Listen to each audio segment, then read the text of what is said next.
Take a look again at our live traffic cameras. We're zeroing in here west of downtown Louisville. Shut down. Currently no traffic on the Sherman Minton Bridge. The bridge, which carries I-64 over to New Albany, is now closed. The immediate shutdown happening earlier this afternoon. The inspection started right away, and we're told repairs are possible. WHAS11's Connor Steffen and photojournalist Aspen Hester are live in New Albany now with more on what exactly set off this shutdown. Connor?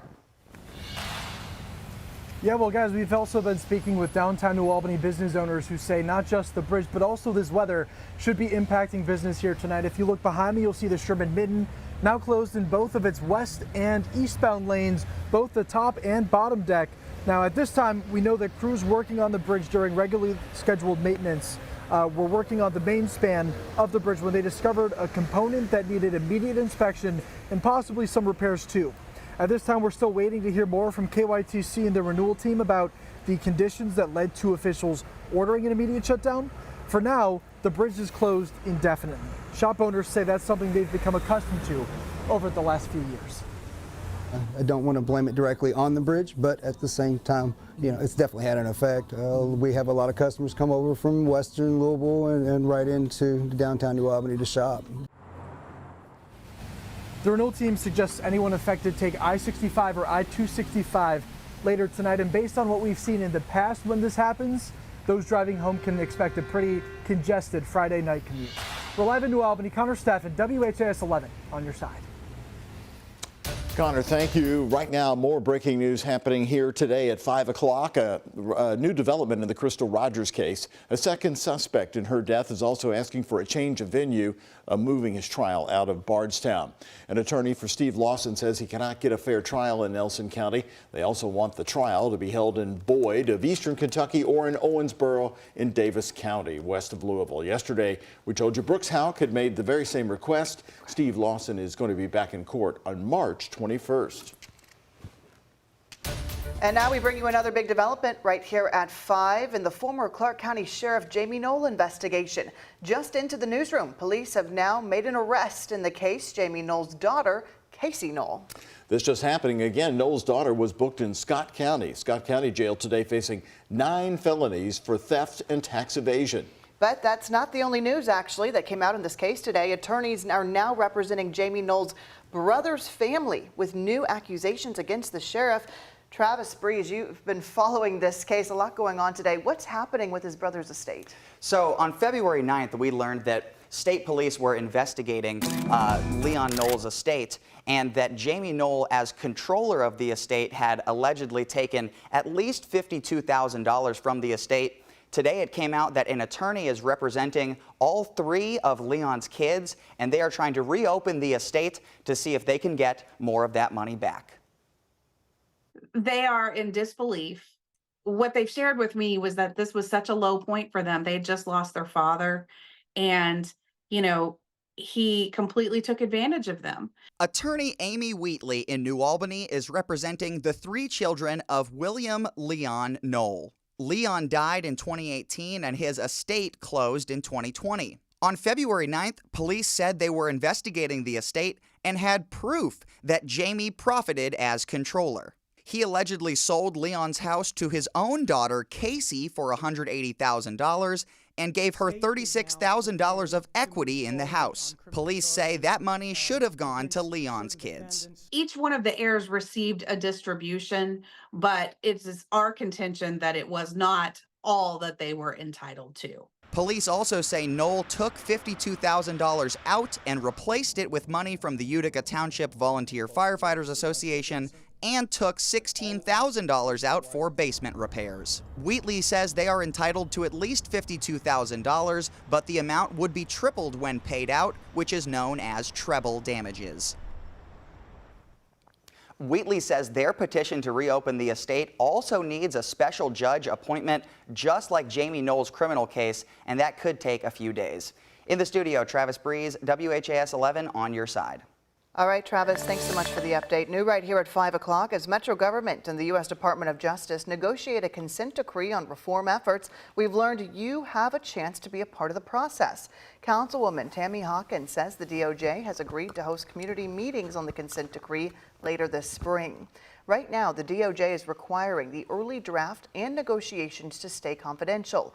Once the consent decree is agreed on, and an independent monitor will measure the progress. Ultimately, a judge will decide whether the city is meeting a constitutional standard. And a new report from the University of Louisville and the mayor's office of equity has now released a study called The History of Policing in Louisville. The report looks back at policing in Louisville, identifying patterns of institutional harm and how to change them. Mayor Craig Greenberg says in order to improve the Louisville Metro Police Department, it's important to know where we came from. It's important that we know where we came from. It's important that we acknowledge the challenges of the past, things that we may have wished wouldn't have happened in the past, learn from that history so we can truly have the best police department in America, one that works with the community to prevent violent crime from happening. The mayor's office is now planning a community listening session in just the next few weeks where people can share their thoughts and reactions to that report. More local news here today at 5. Today, we went right back to the scene of that massive apartment fire in the New Lou neighborhood, where more than 6 residents lost their homes. They are still coping with losing personal items, vehicles, and even pets. Some residents are tracking their personal belongings, now finding them in different parts of the city. Jose Alonso tells us more. Crews are still cleaning up the demolition of the New Lou apartment complex that caught fire in February, displacing 64 residents, many of which are still dealing with the trauma and learning to live with what they lost. Ricky Braxton was 1 month away from moving out of 310 at New Lou when the massive fire broke out. Before crews demolished the building, he and his neighbors noticed strangers illegally entering the site and stealing items. If you look closely at this video, you can see a man rummaging through the debris in the darkness. Since that video was recorded, some of those whose belongings were taken have been able to track their items in different parts of the city. And there was no security at the time. It's been on and off. My AirPods were actually at the hospital the other day. Somebody's phone was down the street. Braxton says those impacted by the fire have been finding comfort by confiding in each other about their losses, from memorabilia to pets that passed away. In Louisville, Jose Alonso, WHAS11 on your side. A spokesperson for the fire department says the investigation into what caused this fire is still underway. Today, construction begins on what's called Sheehan Landing. It's an apartment complex designed to house Louisville's homeless. It's in the Newburgh neighborhood, right behind the Fazoli's there on Preston Highway. WHAS11's Ian Hardwitt and senior photojournalist Alyssa Newton are sharing how programs like these can change lives. Out of everyone holding a shovel,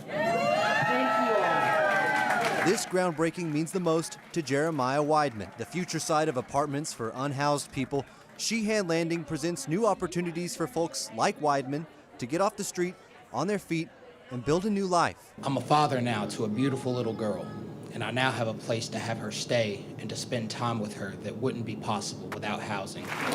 St. John Center in downtown Louisville helped him through that difficult time.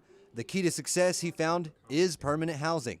That's what St. John's is doing more of with Sheehan Landing. On a rainy day, it's an 80,000-foot field of mud. But what it's going to be is 80 places for people who are unhoused to live. The latest numbers we have from Coalition for the Homeless say that's about 581 people in Louisville. St. John's will also offer 24/7 services here like case management, life skills training, and front desk support.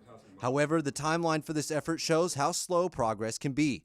American Rescue Plan funds announced in September 2022 propelled the project forward. It took over a year and a half for these shovels to signal progress. We have consistently seen that the availability of housing does not meet the demand. So today we are proud and overjoyed to be here and to be a part of the solution, a part of that supply and demand issue. This solution, one drop in a ripple effect that can change lives for the better forever. In Louisville, Ian Hardwitt, WHAS11 on your side. And the St. John Center hopes those apartments can open next spring of 2025. Until then, they already have a permanent supportive housing program that works with landlords. By the way, the Sheehan Center is named after the founder of the St. John Center. That's Sister Mary Kathleen Sheehan. She died in 2022 at the age of 89.